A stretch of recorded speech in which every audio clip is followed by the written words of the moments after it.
Good evening. Welcome to the No Greater Sacrifice Second Annual Freedom Award Dinner. We are honored that you are here this evening to pay tribute to an American hero, General David H. Petraeus, Commander of U.S. Central Command. Ladies and gentlemen, it is a great pleasure to welcome to the stage Mr. Kirk Rostron, the founder and chairman of No Greater Sacrifice. We have soldiers in the room that have served in World War II, Korea, Vietnam, and in both conflicts in Iraq.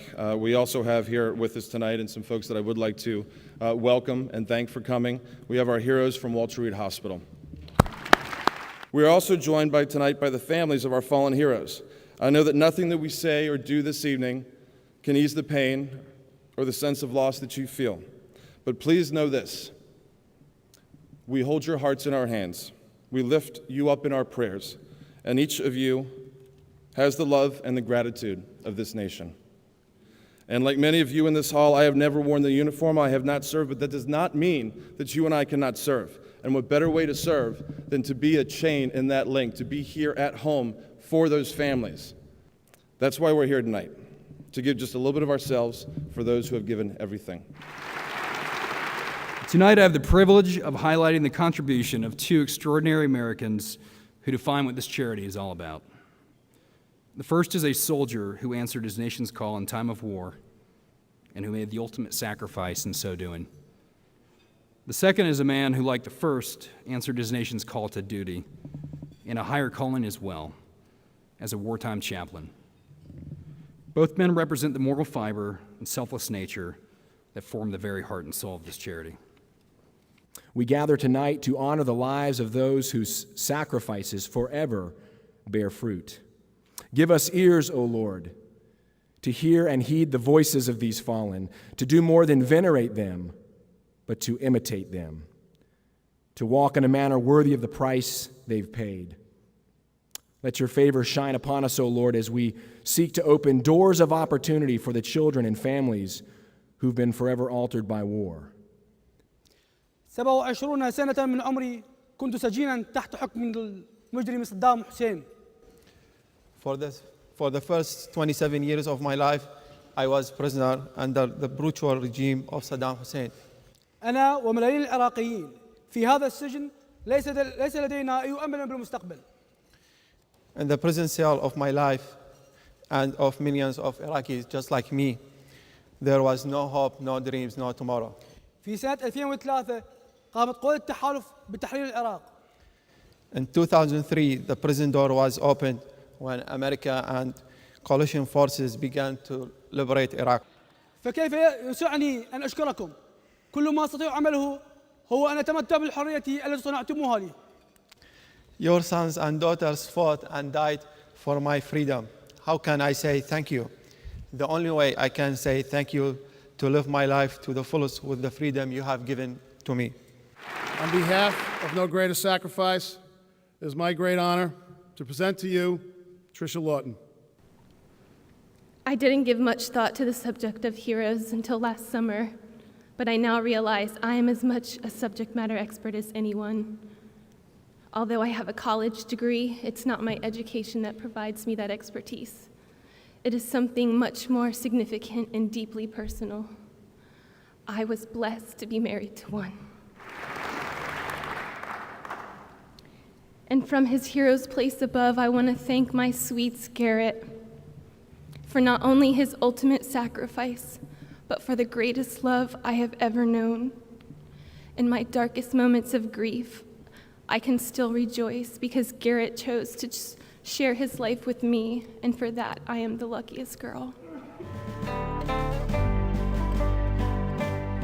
Daniel made the ultimate sacrifice on September 14, 2007. He loved the Army and believed in the cause. Daniel, along with 4,000 other heroes, gave their lives to ensure the freedom that you and I enjoy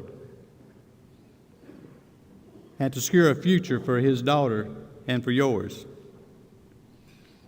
Those folks served with honor, as do the ones that are still deployed throughout the world today.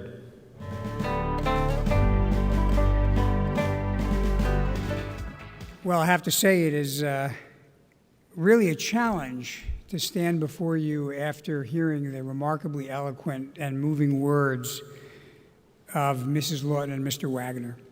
In fact, I would say that this program doesn't leave a dry eye in the House. Both in Congress and in the public, there was a lot of skepticism about what could be achieved and a lot of discussion about what would be left when Americans finally withdrew. We knew that if America left with its tail between its legs, it would do inestimable damage to the spirit of the country. And we also knew that it would embolden the enemy, that al-Qaeda and other similar groups were counting on the propaganda victory that would occur if they could say that they had chased us out of Iraq. And so out of the discouragement and the uncertainty and the confusion, General David Petraeus stepped forward. And he had a plan to approach the war in a different way. But not only did General Petraeus have the right idea, he had the ability to explain and persuade about the rightness of that idea. And he persuaded the most important person, who was the President of the United States. And then, having persuaded the President to give him the green light, General Petraeus executed on that plan. And as a consequence, we see now in Iraq that few of us would have imagined we would see 3 years ago. Not a perfect Iraq, not an Iraq without violence, not an Iraq without turbulence, but an Iraq that is growing as a society and as a political culture, and one where there is increasing hope for the future. That's what we do in the military. We adapt. It's organizations like this that adapt with us. Ladies and gentlemen, please join me in welcoming the 2009 Freedom Award recipient, General David Petraeus.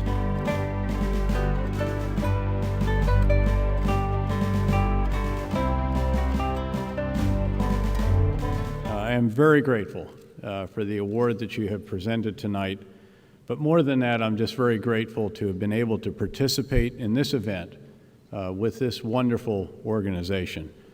It is more than moving, as I'm sure all here would agree, to hear the testimony of those who have spoken before us about their loss and about how much it means to them that fellow Americans have not forgotten them and will underwrite parts of their future. The mission of No Greater Sacrifice is, needless to say, truly exemplary. Few tasks could be nobler than helping the children of our fallen comrades and their families. And each of you connected with this exceptional organization should be very proud of what you've achieved over the course of the past year. Thanks to each and every one of you as well. Hooah. The real honorees tonight are, though, those who have made enormous sacrifices for the United States. They are our fallen comrades, our wounded warriors, and their families. Tonight, we're privileged to have with us a number of our wounded warriors and their loved ones, as well as a number of families of those who have given what Abraham Lincoln termed the last full measure of devotion. To each and every one of those individuals here tonight, I offer a simple but profound thank you. Thank you for all that you have done and suffered and given for our country. On behalf of all Americans who are so grateful to you, I want to say again, thank you very much.